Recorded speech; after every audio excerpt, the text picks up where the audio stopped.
Alright, now, let's get to work. This is Senior Analyst Gilvar recording for planetary log number 2058, designation Sandwater. Date November the 9th, 1:31 AED. Oh, I also have a disclaimer. The purpose of these logs are to provide quick and easy access of information of all the planets the Landstar has encountered to its inhabitants. It is not information used to spy on independent colonies, contrary to what Aurora Etherealis believes. Now, with that little disclaimer out of the way, let's get into the document. Physical description. Sandwater is the second planet in the former system. The initial planet is composed almost entirely of sedimentary rock. The planet's surface is completely covered in it, barring the poles, which are both active volcanoes.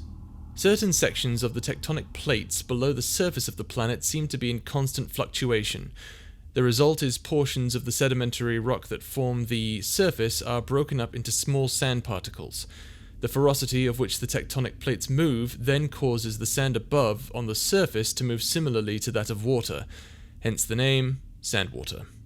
Before colonization from the Landstar, Sandwater had no life of which to speak. However, there has been no way to tell if there is life below the surface, as there seems to be some form of mineral that cannot be penetrated by scans. A group of explorers from the Star Charters did try to send an exploration team below the surface of the planet, but felt it too dangerous to traverse the underground. See mission log on the report below, section 4. Terraformation of the planet's surface has progressed nominally. In the past 10 years, the settlers have successfully established plant life and fresh water to the planet thanks to Class 5 terraformation plants. The planet is now capable of producing basic fruits and vegetables needed to sustain human life, and should eventually be able to grow the plant Flora carnivium, the meat plant, by the end of the next year. The sunlight on Sandwater is quite harsh. It seems that the sun's heat is concentrated when going through Sandwater's atmosphere.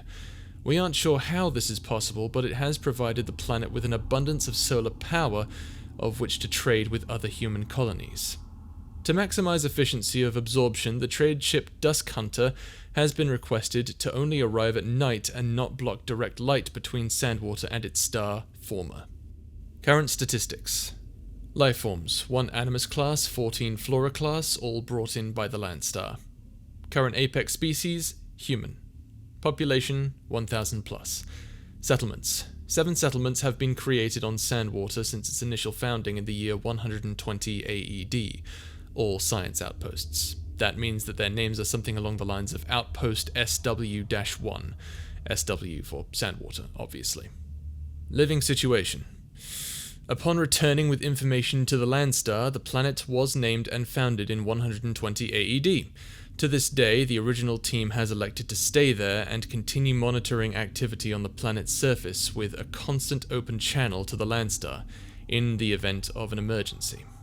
Despite this, the settlements of Sandwater are completely self-sufficient and require no further assistance from the Landstar. Any supplies they need, they can get from trading with other planets. Traveling permissions. Those traveling to Sandwater cannot stay there unless they have signed paperwork from head scientist Tavel. Those who do not comply will be sent off-world via the Dusk Hunter transport. Important mission logs. Operation Fracture. Oh, also I have a note here. It's not on the document because it's not relevant information, but if someone in editorial disagrees, well, I guess we should have an open discussion about it. Anyway, the note says that at around the same time as Operation Fracture began, we had a Grand Subminium, the process to become a Star Captain, in progress. The person who wrote this goes by the name Half Naked Hero, great alias by the way, says that there is possibly a connection between Sandwater and either the Grand Subminium itself and or Star Captain Hopeful, our newest Star Captain.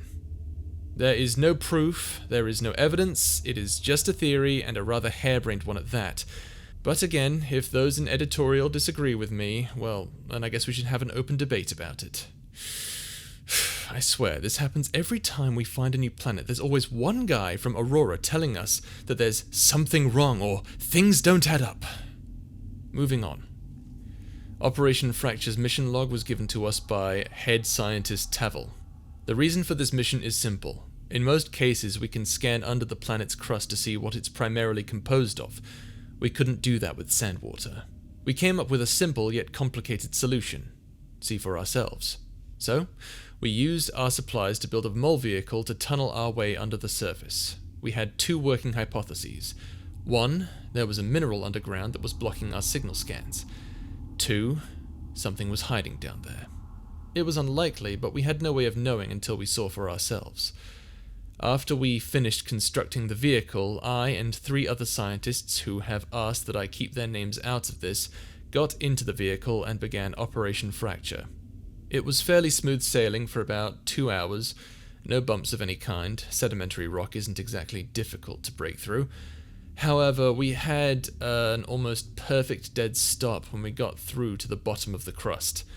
We were traveling at about 15 km/h, so to go from that to a dead stop wasn't fatal, but it wasn't exactly comfortable. We dug out the surrounding area to get boots on the ground, and what we found was... Gilvar! Grips? What are you doing here? That's my line. What are you doing? I'm just working. Gilvar, you know what I'm about to say, right? Well, if I were to guess, it would be something along the lines of, it's your birthday, you've been promoted, and you've gotten married all on the same day, and instead of partying, you're working? What? Less surprised, more angry and concerned. I thought star captains don't get angry. Oh, Father King, guide us. Just because we're better at controlling our emotions doesn't mean we don't get angry. Why does everyone think that? It might have something to do with the fact that not a lot of people interact with star captains. There are a lot of us, you know, and very few star captains. Rumors are bound to be spread around. Yeah, I know. It's not an enviable position. You're telling me. This one time I was just walking down to Brasstide Hangar to do some maintenance, and this kid starts throwing food at me to get a reaction.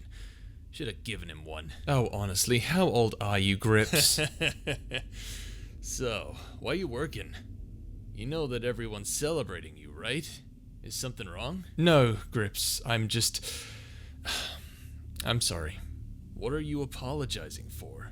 I didn't mean to worry you guys. It's just that, well, it just kind of doesn't feel real, you know? Like, everything is too good.